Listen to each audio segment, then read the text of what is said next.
ಹೆಸರು ಲಾವಣ್ಯ. ನಾನು GHS ಬರ್ದಿ ಮಂಡಿಗೇರಿ ಸ್ಕೂಲಲ್ಲಿ ಓದಿದ್ದು.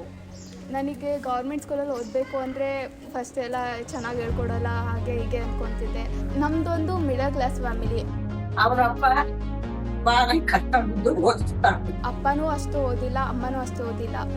ಆದರೆ ಈ ಸ್ಕೂಲಿಗೆ ಬಂದಾದಮೇಲೆ ನನಗೇನು ಅನಿಸ್ತಿದೆ ಅಂದರೆ ನಾನು ಈ ಸ್ಕೂಲಿಗೆ ಸೇರಿಕೊಂಡು ಒಳ್ಳೆ ಕೆಲಸ ಮಾಡಿದೆ ಅಂತ ಅನಿಸ್ತಿದೆ.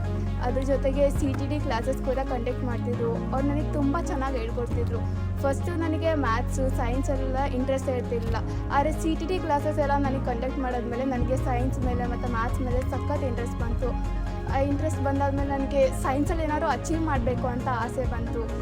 ಮತ್ತು ನನಗೆ SSLC ಎಕ್ಸಾಮ್ ಬಂದಾಗ ಅವ್ರು ಹೇಳ್ಕೊಟ್ಟಿದ್ದು ಸೈನ್ಸು ಮ್ಯಾಥ್ಸಿಂದ ನಾನು ಚೆನ್ನಾಗಿ ಸ್ಕೋರ್ ಮಾಡಿದೆ. ಮತ್ತು ಅವ್ರು ಎಷ್ಟೊಂದು ಸರಿ ಲೈವ್ ಎಕ್ಸ್ಪೆರಿಮೆಂಟ್ಸ್ನು ಕಂಡಕ್ಟ್ ಮಾಡ್ತಿದ್ರು. ಅದರಿಂದ ನನಗೆ ತುಂಬ ಹೆಲ್ಪ್ ಆಗ್ತಿತ್ತು. ಆದರೆ ಅವ್ರು ಕಂಡಕ್ಟ್ ಮಾಡಿದ ಎಕ್ಸ್ಪೆರಿಮೆಂಟ್ಸ್ ನನಗೆ ತುಂಬ ಚೆನ್ನಾಗಿ ಅರ್ಥ ಆಗ್ತಿತ್ತು. ಅದರಿಂದ ನನಗೆ ತುಂಬ ಸೈನ್ಸ್ನ ಓದಬೇಕು, ಅದರಲ್ಲಿ ಏನಾದರೂ ಅಚೀವ್ ಮಾಡಬೇಕು, ದೊಡ್ಡ ಸೈಂಟಿಸ್ಟ್ ಆಗಬೇಕು ಅನ್ನೋ ಆಸೆ ಬಂದಿದೆ. ಮತ್ತು CTD ಕ್ಲಾಸಿಂದ ನನಗೆ ಸ್ಕಾಲರ್ಶಿಪ್ ಕೂಡ ಬಂತು. ಅದು ನನ್ನ ಹೈಯರ್ ಎಜುಕೇಷನ್ಗೆ ತುಂಬ ಹೆಲ್ಪ್ ಆಯಿತು. CTD ಕ್ಲಾಸ್ ಹೆಂಗೆ ಕಂಡಕ್ಟ್ ಮಾಡ್ತಾರೋ ಅದೇ ಥರ ನನಗೂ ಟೀಚಿಂಗ್ ಆಪ್ಷನ್ ಏನಾದ್ರು ಆಪರ್ಚುನಿಟಿ ಸಿಕ್ತು ಅಂದರೆ ನಾನು ನಿಜವಾಗ್ಲೂ ಟೀಚಿಂಗ್ ಮಾಡೋಕ್ಕೆ ಬಂದೇ ಬರ್ತೀನಿ. ಪ್ರೈವೇಟ್ ಸ್ಕೂಲ್ಗಿಂತ ಚೆನ್ನಾಗಿ ಹೇಳ್ಕೊಡ್ತಾರೆ ಇದಕ್ಕೆ. ನಮ್ಮಪ್ಪ ಹೌದಾ ಅಂದ್ಬಿಟ್ಟು ನನ್ನ ತಮ್ಮನ್ನೂ ಸೇರಿಸಿದ್ರು. ನನ್ನ ತಮ್ಮನ್ನ ನೋಡಿ ಎಷ್ಟೊಂದು ಜನ ನಮ್ಮೂರಿಂದ ಗೌರ್ಮೆಂಟ್ ಸ್ಕೂಲಿಗೆ ಸೇರ್ಕೊಂಡಿದ್ದಾರೆ.